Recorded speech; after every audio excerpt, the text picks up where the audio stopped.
Mulai ya. Assalamualaikum warahmatullahi wabarakatuh. Waalaikumsalam warahmatullahi wabarakatuh. Good afternoon. We are from group 3. I am Nur Asiah.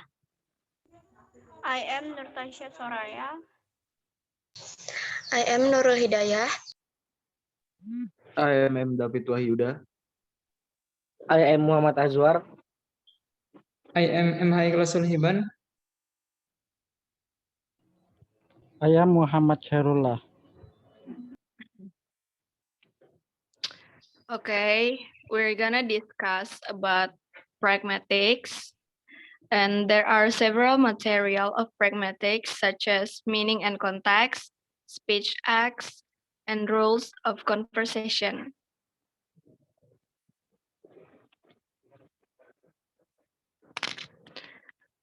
The first is meaning and context. Pragmatics is a subfield of linguistics and semiotics that studies how context contributes to meaning. Pragmatics encompass speech act theory, conversational implicator, talk in interaction, and other approaches to language behavior in philosophy, sociology, linguistics, and anthropology. Unlike semantics, which examines meaning that is conventional or code in given language, pragmatics studies how the transmission of meaning depends not only on structural and linguistics knowledge, including grammar, lexiction, etc., of the speaker and listener, but also on the context of the utterance. Any pre-existing knowledge about those involved, the inferred intent of the speaker, and other factors. In that respect, pragmatics explains how language users are able to overcome apparent ambiguity since meaning relies on the manner, place, time, etc. of an utterance. Pragmatics is the study of how context affects meaning. There are two types of context.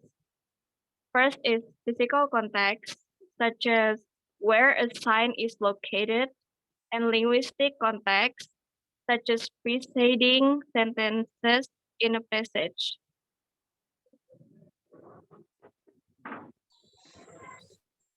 Next, the material is deixis. Deixis means pointing. Sometimes in discourse, you may point to a person, time, or place. Context is always necessary to understand deixis. Consider this example. He saw a dog here last night. There are other types of this text expression in the sentence. Person deixis. He refers to a person understood by the listener in context. Spatinal deixis refers to a place understood by the listener in context. Temporal deixis, last night refers to the night before the antetext of the sentence, which also depends on context. Next, the material reference means, as we have seen in the last chapter, to refer to something in the real world. The problem is that constant reference aside, context is usually needed to determine the reference, and this is where pragmatism comes in. There are several topics involved in reference.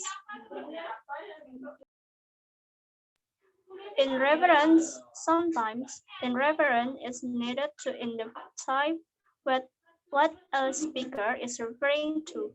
For example, when we hear I played some Chopin on the piano, we can infer that some Chopin refers to piano works by Frédéric Chopin. Implicature. There are two main types of implicature. Conventional implicator, when a phrase implies something in any context. For example, he is sometimes nasty implies that he isn't always nasty. Conversational implicator, When the implicator depends on the context, we will look at conversational implicator in the text chapter.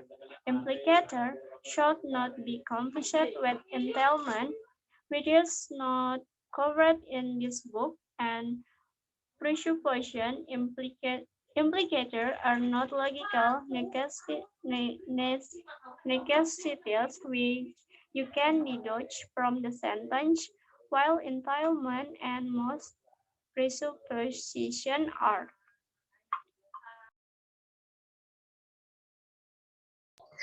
Now I'm going to talk about speech acts. Act is concerned with the ways in which word can be used not only to present information, but also to carry out action. Speech act is an utterance defined in terms of speaker's intention and the effect it has on a listener. Essentially, it is the action that the speaker hopes to provoke in his or her audience.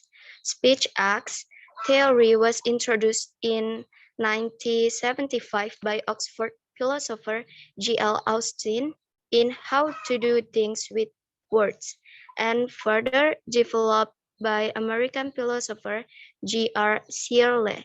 It considers three levels or components of utterance. One is locutionary acts, the making of meaningful statement, saying something that a hearer understands. Locutionary act, which is the basic production of meaning utterance. This act is much related to the hearer. If the hearer fails to, understand what the speaker is saying, then the speaker has failed to do a locutionary act. For example, when a person from Indonesia, he's in America for instance, talk to an American in Bahasa, "Apa kabar, Pak?" In English, this utterance will not produce what is called as meaningful linguistic expression. On the contrary, when the speaker said, "How are you, sir?" then the American would understand, and it's a form of locutionary act.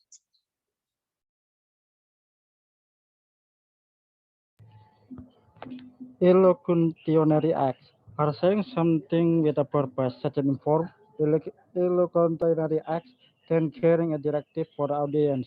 It may be a promise, an order, an apology, or an expression of thanks or merely an answer to a question to inform the other person into conversation.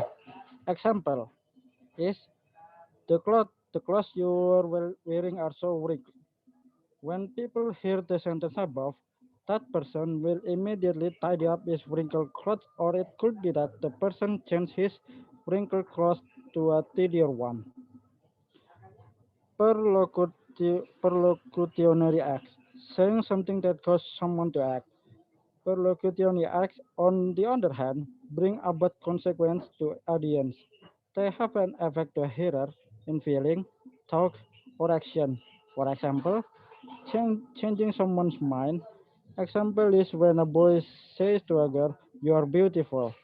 If the girl is attracted to the boy, usually the girl will blush and feel happy. But on the contrary, if the girl is not attracted to the speaker, then usually she will only say thank you and don't feel as happy as in the first case.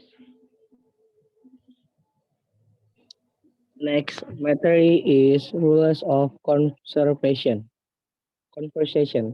The philosopher Paul Grice proposed four conversational maxims that arise from the pragmatic of natural language.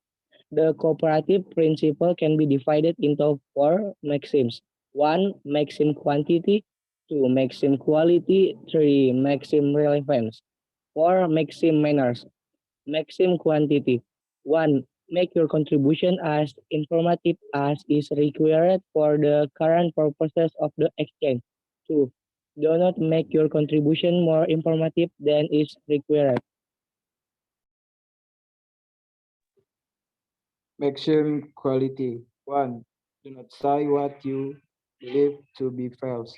2.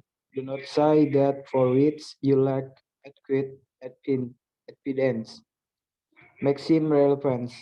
1. Say things that are relevant to the topic under discussion. 2. Prevents random.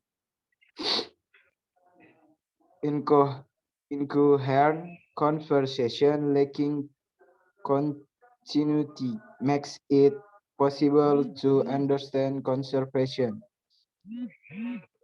Maxim manners. 1. Avoid obscurity of expression. 2. Avoid ambiguity. 3. Be brief. Avoid unnecessary prolixity. And the last 4. Be orderly.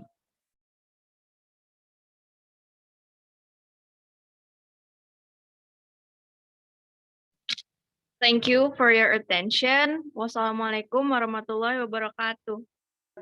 Waalaikumsalam warahmatullahi wabarakatuh. Waalaikumsalam warahmatullahi wabarakatuh.